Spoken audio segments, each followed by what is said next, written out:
It's your company. You know what you're doing. What do you think you'll pick up this year, as far as more customers, more Yeah. acquisitions and stuff? What are your goals? It's a brand new year. You seem to be the big fish in the big pond where you are. You're staying out of the knife fight with the others over here in the United States. That's basically what it is. Yeah. They're cutting each other's throats left and right.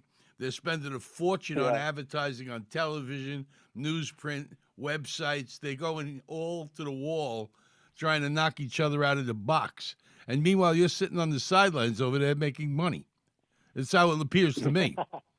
Well, you got to, Yeah. when you look at Europe, We it's a big wagering.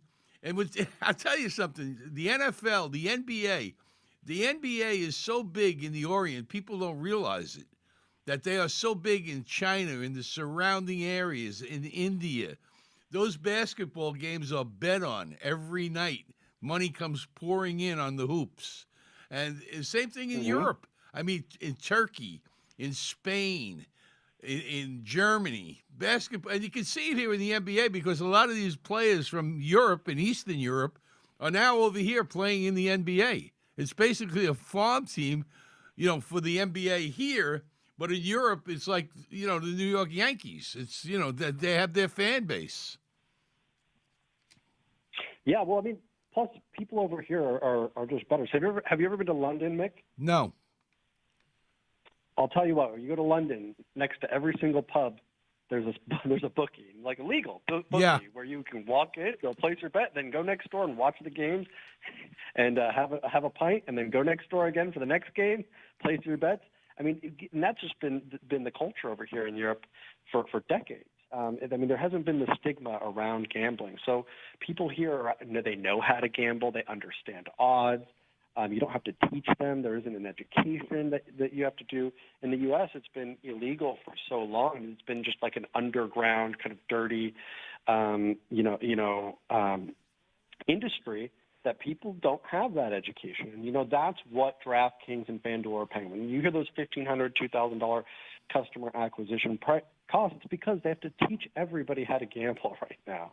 And, there's a lot that goes into that. And I think, we have a leg up having our roots in the European business, and I think that's going to give us a huge advantage when going into the U.S. Because if you look at DraftKings, they don't have European business. They're not focused over here. They never have been. They kind of just, wanted to be U.S. only and went to the U.S., and that's kind of their strategy. But I think they could have taken a lot from some of the providers over here in Europe and learned a ton, because it's definitely going to be, a rough couple of years if they keep spending the way they do. Europe has twice as many racetracks as the United States now with horse betting. It's a big thing over Yep. there. They have the Derby, they have races. The NFL is invested heavily into Europe. They're going to play four What segue to NFL break after games there. this? The football crowd is huge. And you can't get a ticket when somebody comes into town. Those tickets are sold out. Scalpers are making a fortune. And it's all got to do with gambling. The NFL would not be the NFL today if gaming wasn't there. I'm convinced of that. And I've been around the NFL since I'm a little kid. I mean, I've been involved with them. I was an agent. I even spent a little time playing. But I'll say the most significant thing that drives college sports, college football, basketball, and everything else is gambling. And you might be against it, somebody out there in our listening audience, but it's a matter of it's as American as apple pie. People have been gambling for years. Now, let Yeah, me I ask mean, you about Europe. Do you carry yeah, go ahead. soccer and rugby and things of that? Do you set the odds and everything has odds. There's Yeah. also the over under and point spreads and so on and so forth. You do all that in Europe now and Brazil. I mean, where soccer is just off the charts. Yeah, well, soccer is the most bet on thing worldwide, obviously, because it's the biggest sport worldwide. Mm-hmm. But yeah, soccer betting is massive over here in Europe. I mean, yes, we take rugby bets, cricket, stuff like that, but I mean, soccer is by far and away the money driver for wagers. it used to be horse racing, but that shifted about 20 years ago Right. to soccer.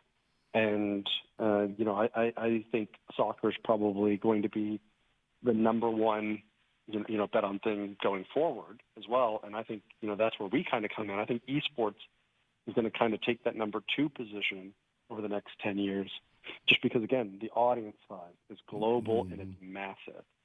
But absolutely, that's why we do business in Brazil. We do business in Thailand. They love soccer. Japan loves soccer. But yeah, I mean, NBA is massive over in Asia, like you said, in Europe and Brazil. So let's get to a lot of these global sports, you see a lot of action on. The NFL is typically something, you only really see bets come from the United States in like large quantities because it's largely an American sport. Yes, they're doing some work to create some awareness in Europe, but it's not something that's widely bet on over here. Mm-hmm. And I know it'll be huge business in the United States. I mean, like you said, the games this weekend, unreal. Who wouldn't want some action on those games? But it's just going to kind of be siloed to one region, which is kind of rough because you're then putting all your chips into one basket. Right. And you have to remember, when you look at a country like the United States, there's nothing to say that a new Congress can't come in and make gambling illegal nationwide again, right? So you're really throwing a lot of risk out there when you don't diversify, into other countries. And do I think that will happen? No. But, who's to say New York does a study and they realize X amount of people went into debt and because of gambling, blah, blah, blah, blah, and then they, close off gambling in the state, right? So those are just major concerns when you look at a country that's been so against it for so long. But you want to make sure you protect against that by having multiple regions where you can take action. Mm-hmm. I could see that. And there's so much to gamble on today. You got auto racing, golf, tennis. You got the prize fights, MMA. You got horse racing. You got soccer. I mean, it's a smorgasbord of events you can gamble on just about every day. So no matter how you got it, listen, gambling's going to be around forever. It's been around forever. And as long as people know when they make a bet they're going to get paid, I guess that's the most important thing, getting paid. Yes, sir. Yeah, sure. Right? Now, what we're going to do is we're going to go to break. I'm going to come back and wrap it up. We're with Aaron Speech from, of course, eBet. EBET is their symbol. They're on the NASDAQ. We'll go to break, and we'll come back right after this. Don't go away. Your time, 9:21.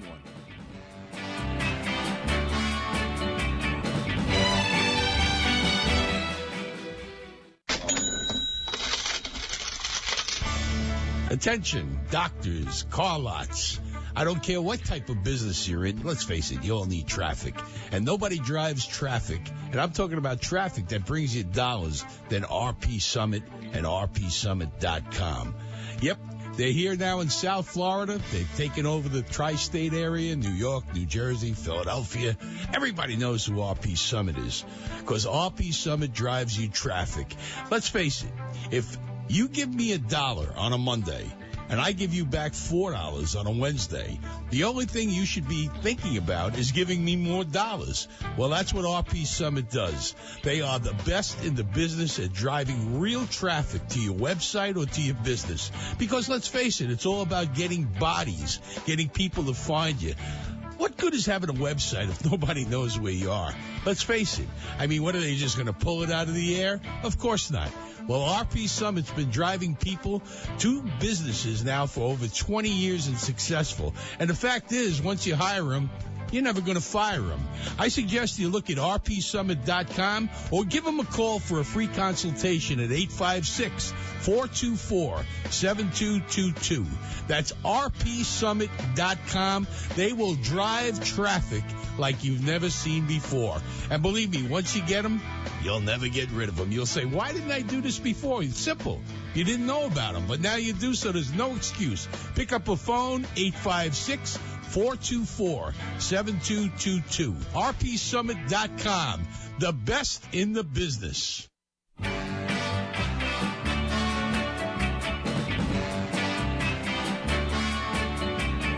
9:23 on a Monday here in cold, sunny but cold Fort Lauderdale, Boca.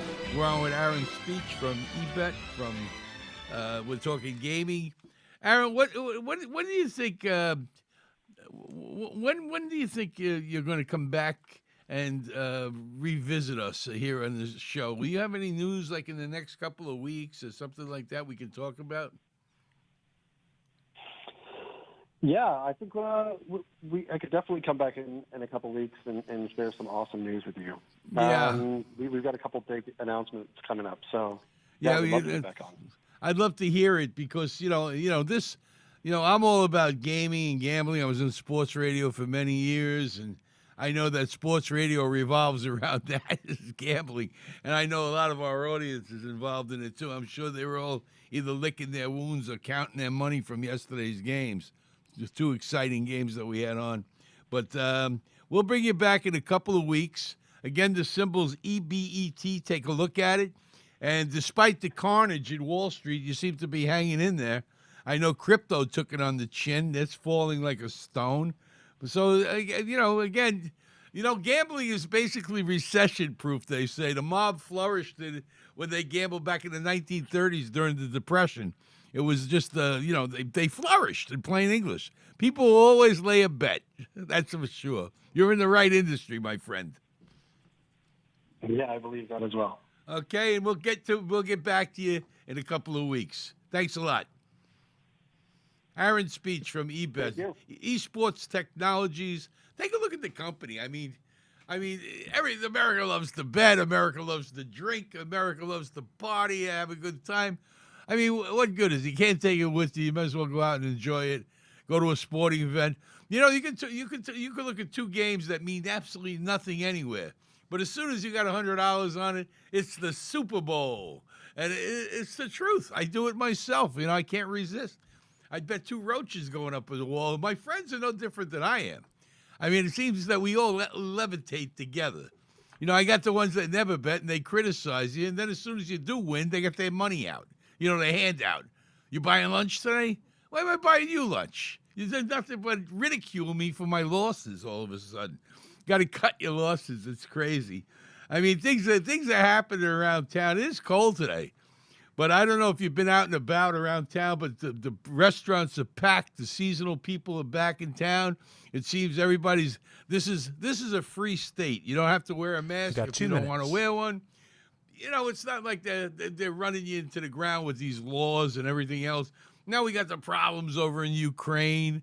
When I mentioned earlier, the stock markets are taking a hit. People are losing money by the bushels. It's just a tough time. And that crypto fad seems to be over. It hit me the other day. If crypto is going to be the new currency, then why when somebody makes a profit do they sell crypto immediately and turn it back into cash? Because it's not real. You can go to 15 seminars on crypto, and when you're done, you're more confused than you went to the first. I mean, nobody understands it. It don't exist. And by the way, if there is no more electricity, you're out of business because it's all vaporized. The coin is a picture. It don't exist. No matter how you cannot convince me. And the people who fund this or start it up, to me, it looks like nothing more than a Ponzi scheme. I mean, the guys at the beginning who started up, they make the fortunes. I don't know. Well, we'll pick it up next week. Well, we're going to do a show on crypto, and that way I can confuse the rest of you just like I'm confused because I can't take it anymore. All right, we're going to wrap it up. It's 9:27. We got a couple of minutes. I want to thank Freddie over here for doing a terrific job as usual. All the boys and girls who work here at Bazuly, they always do a great job. I've been here 22 years. I mean, it's amazing. It's crazy how time flies. I had a lot of hair when I came here. I don't know what happened. It must have blew off my head. But anyway, we'll be back next week. We'll be back the week after. We do a Monday show. More shows coming up. We should have a good time. You're going to be at Brooklyn Cafe. Freddie will be on the Brooklyn Cafe. What station? That's right here, isn't it? Right here with noontime. Another long-running show. You've been on the air forever. Tune in. You'll enjoy it. I'm the Mixer, Mick Bazuly. This will be on YouTube probably after if you missed any part of the show. Just go under my name, Mick Bazuly, Bazuly, and if you can't spell it, that's too bad. Come back to you next week. Have a great time. Have a great week. Dress warm. And what can I say? Peace.